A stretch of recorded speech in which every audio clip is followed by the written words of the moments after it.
This is Theology Bits, a ministry of Central Lutheran Church, Eugene, Oregon. I'm Pastor Ben. This is a continuation of our series, The Stories of the Resurrection, today focusing on the martyrdom of Stephen. And remembering that the first of these videos was about the stories of the resurrection we're most familiar with. That is, Jesus appearing to the disciples before his ascension.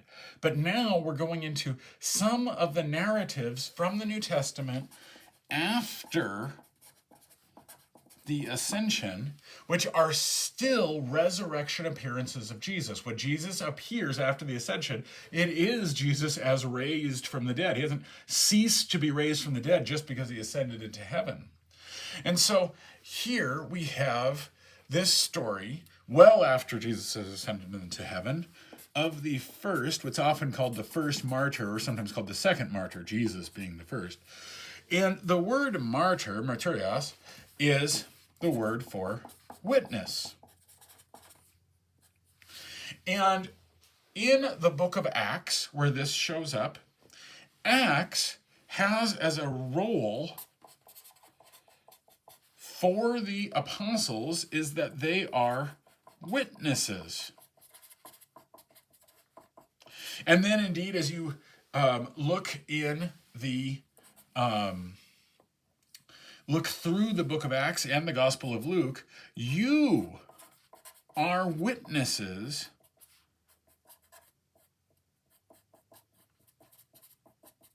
to these things, even if you weren't actually there. That is, bearing witness. This is an important theological idea because to bear witness is not necessarily to tell the truth of things, but instead to tell your own story. What did you witness? What did you experience? And that this role that you have is to bear witness. And one of the ways to bear witness was if you died for this new faith following Jesus, and that's where the word martyr in English most frequently means that. So Stephen is the first person we know of who is killed for being part of this Jesus movement. He becomes arrested, and then he gives a speech, a lengthy speech, which is supposed to be his defense at a trial. But if you look at it carefully, honestly, it is not a defense. Like in the sense of, it was supposed to be, say, like the apology of Socrates, apology meaning defense of Socrates, written by Plato, but put in Socrates' mouth. It's not. Instead, what it is a sermon. And the sermon has content. The sermon is, in fact, the Old Testament mostly, and interpreted through Christ. That's really what Stephen's speech is, and they're unimpressed with it. But his argument in the sermon is he's really trying to say that this Jesus thing is not necessarily a new thing. It's what was there this whole time. We just didn't know until after the death and resurrection of Jesus. And this is what his witness is, that he's bearing witness, is that it was always there, and that there is continuity, but now there is this new revelation. They are not impressed with Stephen, and so then, and by the way, Saul, or Paul, is one of the leaders there leading this. He is stoned until he is killed. And when they begin this sentence of this stoning, here we have the resurrection of the resurrection appearance, where Stephen sees Jesus standing at the right hand of God the Creator. There's a few different elements going on there, but he sees Jesus. This is a resurrection appearance. And there's a few different aspects of what he finds. That is, first, it is a vision of Jesus clearly as Lord on the right hand of God, that this is Jesus in Jesus's full divinity, very clearly present. And so, and at the right hand of God. And then we have that it is Jesus standing. This is very interesting. Only place we ever have Jesus standing at the right hand. Usually it's sitting on the right hand. But here, standing. Well, standing actually had a sense that we don't tend to have, which was a sense of stability. To stand at rest meant that something was finally set and was not going to be shifting around and would not be changing. This is very important, that it is Jesus as stable. This was a Platonic idea of what's really stable in this world. And they said basically nothing in the world we live in. There was another world that we can't access except through participation. That's where things are really stable.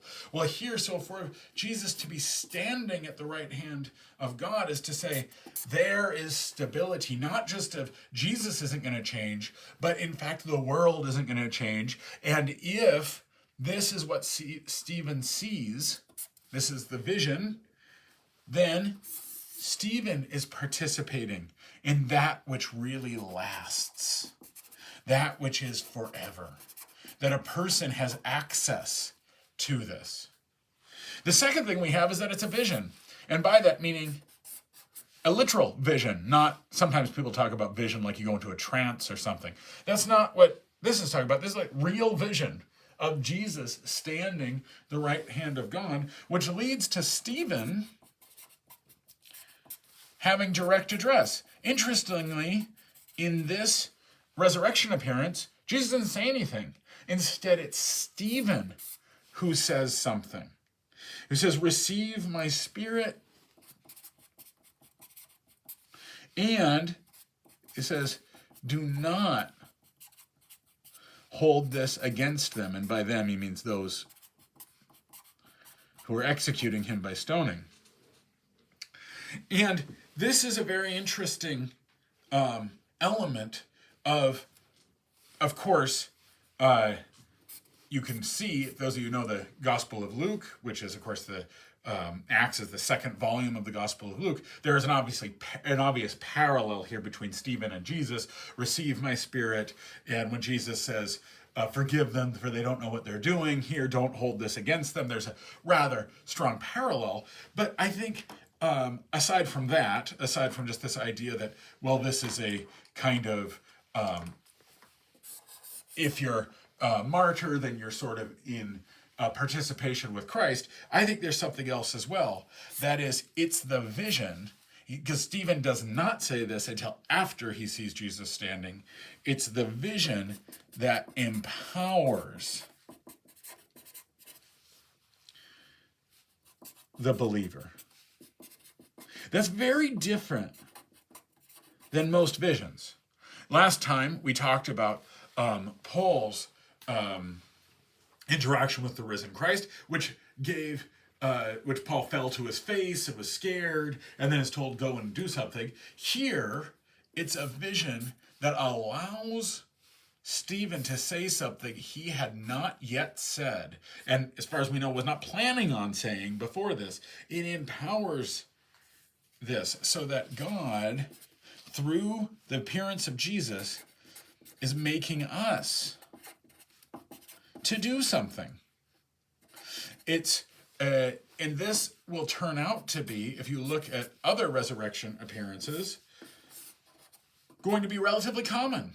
That the reason that this appearance happens in the first place is there's sort of purpose or mission. We saw that in Paul's depiction in Galatians 1 and 2 of why this revelation has. It was so he could go do something.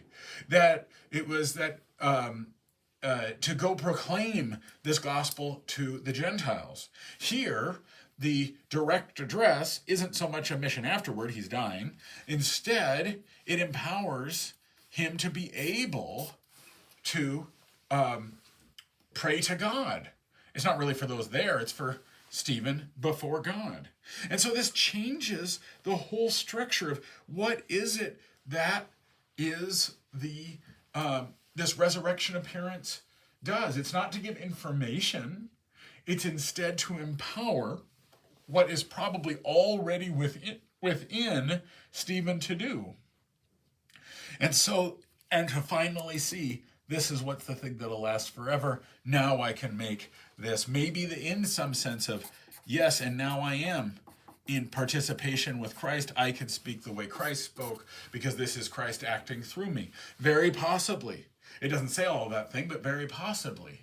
And so what we have in this resurrection appearance is a new way of thinking about resurrection appearances that shifts what this can do and what it will do for those who are in that space of how is the ascended Christ present for us in a meaningful way.